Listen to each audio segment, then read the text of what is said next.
So The Hollywood Reporter tells us that Vine celebrity Marcus Johns just signed with United Talent Agency, which is one of the biggest talent agencies that represents Hollywood stars as big as Harrison Ford. Marcus started making Vine videos in March of 2013, and in just 1 year, he's gained 4.6 million followers. So if you're not familiar with Vine, it's a video sharing mobile app which has a restriction of only 6 seconds per video. In response to The Hollywood Reporter tweet heralding Marcus Johns' new accomplishment, Denver news anchor Jeremy Hubbard had this to tweet. How is there such a thing as Vine celebrity?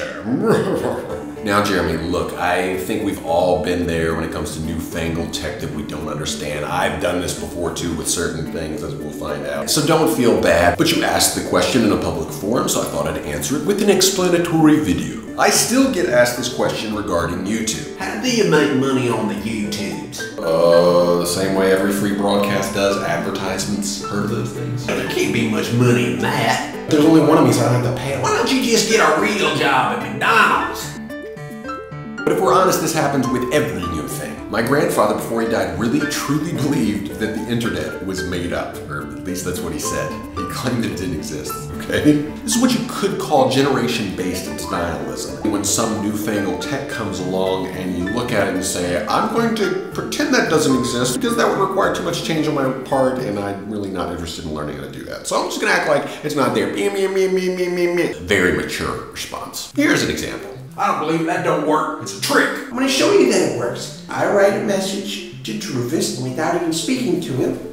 He's going shopping. He gets a message. It's called writing and reading. All the cool kids are doing it. Witchcraft. Why do we need writing and reading when speaking and listening are perfectly good enough? This is witchcraft. Let's burn them. Yeah. Basically, it's nostalgia mixed with a fear of technology. Wanting everything to remain the way it was back in my day. The interesting thing about the internet age, though, is that each generation gets shorter and shorter. So you've got people who embrace one social media revolution that make fun of the next one. So you got Facebook users who look at Twitter when it comes out and say, Why would I want to only use 144 characters? People embrace YouTube and then look at Vine and say, Why doesn't Vine let you make videos longer than 6 seconds? That's not enough time to make a song about. And Snapchat came along, I was the same way. Why in the Sam Hill do I want to have messages that can't be searched or read later on? Kids and their newfangled tech. So to answer your question, Mr. Hubbard, Marcus Johns has 4.6 million fans. That's the population of the Denver metro area ×2 almost. So if every human being in the Denver metro area ×2 not only watched your newscast but hung on your every word, then you'd be Marcus Johns. That's the kind of influence this little squirt has on his newfangled web app that you and I probably think of as a dead end. It's not a joke, it's real celebrity. And as to how he got to that point of celebrity, he's funny. I mean, he does have this kind of Jim Carrey-esque way of carrying himself sometimes, but his jokes are good, his content is original, and he's just all around good at what he does. Yeah, go around.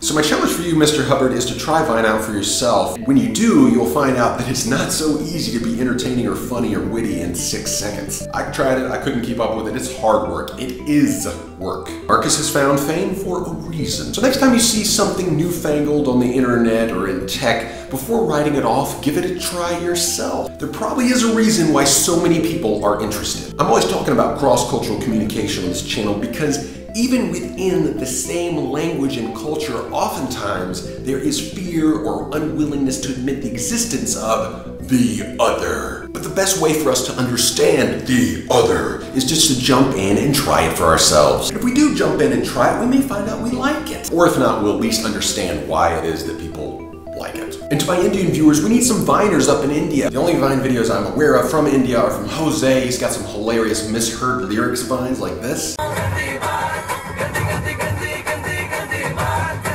I got a link to his Vine account in the description, check it out. There's room for many more, so if you've got a good sense of humor and you're comfortable in front of the camera, give Vine a shot. We need some more Hindi Viners up in here. Keeping with the spirit, I'm gonna dive back into doing some Vines myself. I've been getting a lot of requests on the Holly Bolly videos to do famous Bollywood movie one-liners with my Angrezi accent. So I'm gonna do some of those, one a day, starting today. So follow my Vine account, TheSurfingViolinist, if you're interested in seeing that. Link is in the description. Until next time, keep it creative, keep it cross-cultural, and keep it constructive, YouTube.